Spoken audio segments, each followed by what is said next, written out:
Movie के starting में ही हम लोग को एक जेनिफर हिल नाम की लड़की को देखने को मिलता है। जेनिफर जो होती है वो पेशे में एक राइटर होती है, तो इसी को चलते वो अपने थॉट्स को बढ़ाने के लिए और अपने माइंड को फ्रेश में रखने के लिए वो एक जंगल में जाकर कैबिन में रहने का फैसला बनाती है। और अगले ही सीन में हम लोग को वो अपनी कार से कैबिन की ओर जाती हुई दिखाई देती है। लेकिन वो रास्ते में सबसे पहले एक हाउस रेंट वाली शॉप पर रुकती है, जहाँ पर जो हाउस रेंट शॉप का जो ओनर होता है वो उसे उस कैबिन की देता है और साथ में वहाँ का नक्शा भी दे देता है, जिससे कि बाद में जेनिफर जो होती है वो दोनों सामान को लेकर वहाँ से निकल जाती है। थोड़ी देर अपनी कार से चलने के बाद में वो एक पेट्रोल पंप के पास जाकर वहाँ पर रुक जाती है, क्योंकि उसी कार में पेट्रोल खत्म होने वाला होता है। साथ ही साथ में वो एक ऐसे इलाके में पहुँच गई होती है जहाँ पर उसको रास्ता बिल्कुल भी समझ में नहीं आ रहा होता है। तो वहाँ पर पेट्रोल पंप पर 3 लोग खड़े होते हैं, जहाँ पर जेनिफर जाके उन लोगों से उस मैप के बारे में पूछती है और साथ साथ में पेट्रोल भी भरवाना वो स्टार्ट कर देती है। पेट्रोल पंप पर वहाँ पर हम लोग को 3 आदमी देखने को मिलते हैं, जिनमें पहला का नाम जॉनी होता है, दूसरे का नाम एंडी और तीसरे का नाम स्टैनली होता है। यहाँ पर पेट्रोल को भरवाते वक्त जेनिफर से यहाँ पर थोड़ी बहुत गड़बड़ हो जाती है, जिससे कि बाद में जॉनी जो होता है जेनिफर के साथ में थोड़ी बहस हो जाती है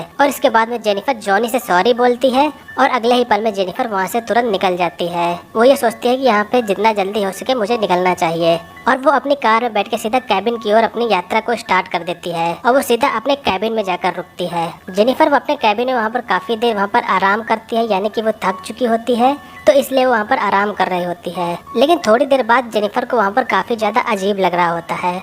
उसे ऐसा फील हो रहा होता है कि शायद उसके ऊपर कोई नज़र रख रहा है। वो आसपास में जाकर थोड़ा बहुत चेक करती है, क्या कोई मेरे ऊपर नज़र रख रहा है या फिर नहीं। लेकिन एक बंदा होता है जो उसके ऊपर लगातार नज़र रख रहा होता है, लेकिन ये बात से वो बिल्कुल भी अनजान होती है, उसे बिल्कुल भी नहीं पता होता है। अगले दिन जब वो अपना नल खोलती है तो उसे वहाँ पर गंदा पानी दिखाई देता है, यानी कि उस नल से काफ़ी ज़्यादा गंदा पानी निकल रहा होता है, जिससे कि बाद में जेनिफर जो होती है वो मैथ्यू नाम के एक प्लम्बर को कॉल करती है और उसे यहाँ पर नल को ठीक करने के लिए बुलाती है। अगले सीन में हम लोग को दिखाई देता है कि मैथ्यू नाम का एक प्लम्बर जो कि वहाँ पर जेनिफर का नल ठीक करने के लिए आया होता है और काफी जल्दी उसका नल ठीक भी कर देता है, जिससे कि बाद में जो जेनिफर होती है वो मैथ्यू के काम से इम्प्रेस हो जाती है और उसे किस भी कर देती है। लेकिन यहाँ पर दरअसल जो मैथ्यू होता है उसका दिमाग थोड़ा कम होता है। जब जेनिफर उसको किस कर देती है तो मैथ्यू को यहाँ पर काफी ज्यादा वियर्ड लगता है। इसके बाद में हम लोगों को अगले सीन में मैथ्यू अपने फ्रेंड्स के साथ में दिखाई देता है। यहाँ पर कई सारे फ्रेंड्स होते हैं और मैथ्यू उन सभी लोगों को उस लड़की के बारे में, यानी कि जेनिफर के बारे में जो भी उसके साथ में हुआ होता है वो सब बता रहा होता है। उन सभी फ्रेंड में से एक पहले से ही जेनिफर के ऊपर नजर रख रहा होता है। अगले ही पल में जब रात होती है तो वो सारे जो फ्रेंड्स होते हैं वो जेनिफर के घर में पहुंच जाते हैं। जेनिफर यहाँ पर इन सभी लोगों को देखकर काफी ज्यादा डर जाती है। अब जेनिफर को ये भी पता चल चुका होता है कि ये जितने भी लोग हैं वो वही गैस स्टेशन वाले लोग हैं, यानी कि जिनका नाम जॉनी, एंडी और स्टैनली होता है, ये सारे वही लोग हैं। जेनिफर को यहाँ पर काफी ज्यादा डर लग रहा होता है कि आखिरकार वो लोग यहाँ पर क्या कर रहे हैं और उनके साथ क्या करने वाले हैं। स्टैनली जो होता है वो उन सभी लोगों की वीडियो रिकॉर्डिंग कर रहा होता है। अब इसके बाद में वो जितने भी लोग होते हैं वो जेनिफर के साथ में बदतमीजी करना स्टार्ट कर देते हैं। काफी ज्यादा जबरदस्ती भी हम लोगों को करते हुए जेनिफर के साथ में दिखाई देते हैं और उसे जबरदस्ती शराब भी पीने के लिए उकसाते हैं। अचानक से किसी तरह जेनिफर अपने आप को वहाँ से छुड़ा लेती है और वहाँ से भागने के बारे में सोचती है। वो सीधा अपने घर से बाहर निकल के जंगल की ओर भागना स्टार्ट कर देती है। उसे जंगल में थोड़ी दूर पर भागने पर ही एक शेरिफ मिलता है, यानी कि एक पुलिस वाला मिलता है। उस शेरिफ का नाम स्टॉर्च होता है। जेनिफर जो होती है वो सारा वाकया उस शेरिफ को बताती है, जिसके बाद में जो शेरिफ होता है वो जेनिफर के साथ में कैबिन में चेक करने के लिए जाती है कि आखिरकार वो कौन से लोग हैं जो जेनिफर को तंग कर रहे होते हैं। लेकिन वहाँ पर वापस जाने के बाद ये पता चलता है कि उस कैबिन में कोई भी नहीं होता है। शेरिफ जो होता है वो इधर उधर छानबीन कर रहा होता है कि शायद कुछ सुराग मिल जाए। लेकिन अगले ही पल हम लोग को ये देखने को मिलता है कि जितने भी वो सारे फ्रेंड्स लोग थे जॉनी के साथ वाले, वो फिर से उसी घर में आ जाते हैं, यानी कि उसी कैबिन में आ जाते हैं। और यहाँ पर ये हम लोग को चौंकाने वाली बात होती है, जो शेरिफ होता है वो भी उन लोगों के साथ मिला हुआ होता है। अब जेनिफर जो होती है वो उन लोगों के बीच में फिर से फंस चुकी होती है। जेनिफर यहाँ पर फिर नहीं समझ पा रही थी आखिरकार ये क्या हो रहा है। पुलिस भी मेरी मदद नहीं कर रही है और पुलिस भी इन लोगों की ही फ्रेंड निकली हुई है। अब यहाँ पर जितने भी सारे लोग होते हैं वो सारे लोग जेनिफर के साथ में जबरदस्ती करना स्टार्ट कर देते हैं। वो सारे लोग जेनिफर को जमीन में लिटा देते हैं और उसके साथ जबरदस्ती उसको न्यूड कर देते हैं, जिसके बाद में मैथ्यू के साथ में वो जबरदस्ती फिजिकल रिलेशनशिप करवाते हैं। मैथ्यू ने ये सब पहली बार किया होता है, जिससे कि बाद में मैथ्यू की तबीयत काफी ज्यादा खराब हो जाती है जेनिफर यहाँ पर काफी ज्यादा चीखती और चिल्लाती है कि उसे छोड़ दिया जाए, लेकिन वो जो लोग होते हैं वो बिल्कुल भी नहीं छोड़ते हैं। काफी ज्यादा अभद्र व्यवहार उसके साथ करते हुए हम लोग को दिखाई देते हैं। थोड़ी देर बीतने के बाद अब यहाँ पर जेनिफर पूरी तरीके से नग्न अवस्था में अपने घर से बाहर की ओर निकलती है। ये लोग जितने भी फ्रेंड्स होते हैं वो लोग भी बाहर में निकले हुए होते हैं, लेकिन यहाँ पर सबसे ज्यादा चौंकाने वाली बात यह है कि वो लोग फिर से जेनिफर को पकड़ लेते हैं और जमीन में लिटा देते हैं। अब वो लोग पूरी तरीके से उसको न्यूड कर देते हैं। इस बार वो जो शेरिफ होता है यानी कि जिसका नाम स्टॉर्च होता है, वो जेनिफर के साथ में इस बार रिलेशनशिप बनाता है। जेनिफर अब बेहद ही ज्यादा सदमे में होती है। उसे यकीन ही नहीं हो रहा होता है कि आखिरकार ये मेरे साथ क्या हो गया है। वो धीरे धीरे चलते हुए ब्रिज पर पहुंच जाती है। जब वो ब्रिज पर पहुंच जाती है उसका पैर फिसल जाता है और सीधा पानी में गिर जाती है। जब वो पानी में गिर जाती है फिर वो दिखाई नहीं दे रही होती है, जिससे कि बाद में ये जितने भी फ्रेंड्स लोग होते हैं उसे ढूंढना स्टार्ट कर देते हैं, लेकिन ढूंढने के बावजूद भी वो नहीं मिलती है। अब जितने भी ये सब फ्रेंड्स होते हैं अब उनके मन में ये डर बैठ जाता है कि अगर वो बच गए और पुलिस से बता दिया तो हम लोग बुरी तरीके से फंस जाएंगे, जिससे कि बाद में जो स्टॉर्च यानी कि जो शेरिफ होता है वो जितने भी सबूत होते हैं सबको मिटाने की कोशिश करता है और स्टैनली का जो कैमरा होता है वो भी उससे छीन लेता है और उसे भी जला देता है।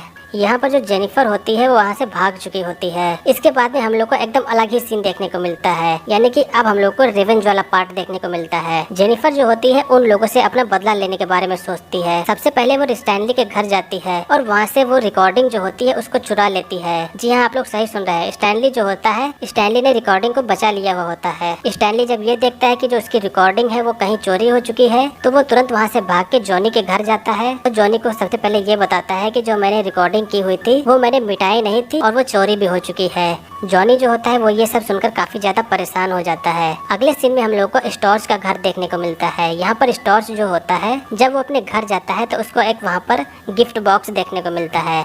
यहाँ पर गिफ्ट बॉक्स में वही रिकॉर्डिंग होती है जिसमें जेनिफर की जो रिकॉर्डिंग होती है वही बॉक्स उसको देखने को मिलता है। टॉर्च यहाँ पर काफी ज्यादा परेशान हो जाता है कि आखिरकार ये रिकॉर्डिंग कहाँ से आ गई, जिसके बाद में टॉर्च सीधा अपनी कार में बैठकर उन लोगों के पास में जाता है। वो तुरंत जाकर जॉनी से ये पूछता है कि आखिरकार ये क्या सब चल रहा है यहाँ पर। मैंने बोला था कि रिकॉर्डिंग को डिस्ट्रॉय कर दिया जाए, लेकिन तुमने ये रिकॉर्डिंग क्यों बचा ली। जॉनी जो बोलता है ये मेरी गलती नहीं है, ये सारी की सारी गलती स्टैनली की है। और यहाँ पर ये सीन एंड हो जाता है। अगले सीन में मैथ्यू को दिखाया जाता है। मैथ्यू जो होता है वो अपने घर में अकेला होता है, जहाँ पर जेनिफर उसको दिखाई देती है। मैथ्यू को इस समय काफी ज्यादा सदमा लगा हुआ होता है। वो लगातार सपने में जेनिफर को ही देख रहा होता है। मैथ्यू को काफी ज्यादा अफसोस होता है जो भी जेनिफर के साथ में हुआ होता है, लेकिन इस बार ये सपना नहीं होता है। जेनिफर उसके सामने रियल में होती है। मैथ्यू जो होता है वो जेनिफर के पास में जाता है और उसे ये कहता है कि मुझे माफ कर दो, मैं ऐसा बिल्कुल भी नहीं चाहता था, और उसके पास में जाकर रोने लगता है। लेकिन जेनिफर जो होती है उसके साथ काफी ज्यादा बुरा हुआ होता है, जिससे कि वो उसको बिल्कुल भी माफ नहीं करती है। इसके बाद में वो एक रस्सी निकालती है और मैथ्यू का गला घोटना स्टार्ट कर देती है। इसके बाद में मैथ्यू बेहोश हो जाता है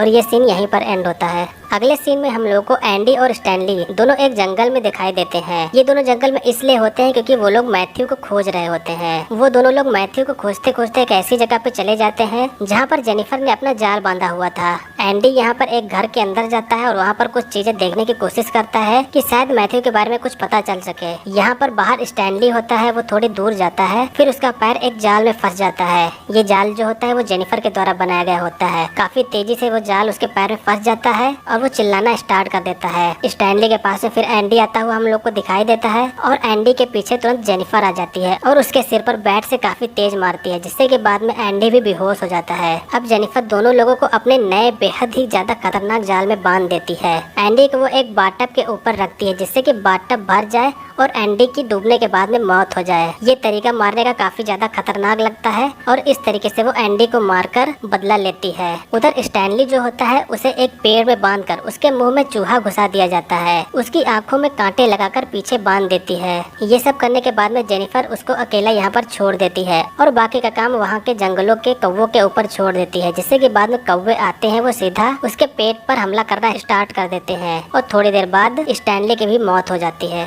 अगले सीन में हम लोगों को गैस स्टेशन में जॉनी को देखने को मिलता है, जहां पर भी जेनिफर पहुंच जाती है और जॉनी को घायल करके वहां से उठा ले जाती है और उसे भी काफी ज्यादा खतरनाक ब्रूटल तरीके से बांध देती है। अब जेनिफर यहां पर जॉनी के साथ में भी काफी ज्यादा टॉर्चर करना स्टार्ट कर देती है और थोड़ी देर बाद में एक धारदार कैंची से उसके लिंग को काट देती है। जॉनी यहाँ पर काफी ज्यादा तड़पना चालू कर देता है क्योंकि उसका काफी ज्यादा खून बह रहा होता है। काफी ज्यादा तड़पने के बाद में जॉनी बेहोश हो जाता है। अब यहाँ पर आखिर में सिर्फ स्टॉर्च बचा हुआ होता है। अगले सीन में हम लोग को ये देखने को मिलता है कि जो जेनिफर होती है वो स्टॉर्च को भी उठा लेती है और उसको भी काफी ज्यादा खतरनाक तरीके से वो बांध देती है। यहाँ पर हम लोग को एक ये चीज देखने को मिलती है कि जेनिफर का जो तरीका होता है इन लोगों को मारने का काफी ज्यादा डिफरेंट होता है, काफी ज्यादा यूनिक होता है। यहाँ पर शेरिफ स्टॉर्च जो होता है उसके पीछे जेनिफर एक शॉटगन को बांध देती है, जिसका जो ट्रिगर होता है मैथ्यू के हाथ में रस्सी से बांध देती है। अब यहाँ पर जेनिफर को केवल वेट करना होता है कि कब मैथ्यू की आंख खुले और कब मैथ्यू अचानक से वो रस्सी खींचे जिसका ट्रिगर दब जाए और दोनों की मौत हो जाए। कुछ देर बाद मैथ्यू की यहाँ पर आंख खुलती है और जैसा उसने प्लान किया होता है वैसा ही होता है, ट्रिगर दब जाता है और दोनों की मौत हो जाती है। यहाँ पर मूवी का एंड होता है। जैसा कि आप सभी लोग जानते हैं जेनिफर के साथ में काफी ज्यादा गलत व्यवहार किया गया होता है और उसके साथ काफी ज्यादा टॉर्चर किया गया होता है, जिससे कि बाद में वो बचकर भाग जाती है और उससे बदला लेना स्टार्ट कर देती है। यानी कि जितने भी लोगों ने उसके साथ में अभद्र व्यवहार किया होता है, टॉर्चर किया होता है, उनसे वो सब एक एक करके बदला लेना स्टार्ट कर देती है और उन लोगों को मार देती है। आपके सामने एक बड़ा सा रेड बटन है। हाँ, है। दबा दिया।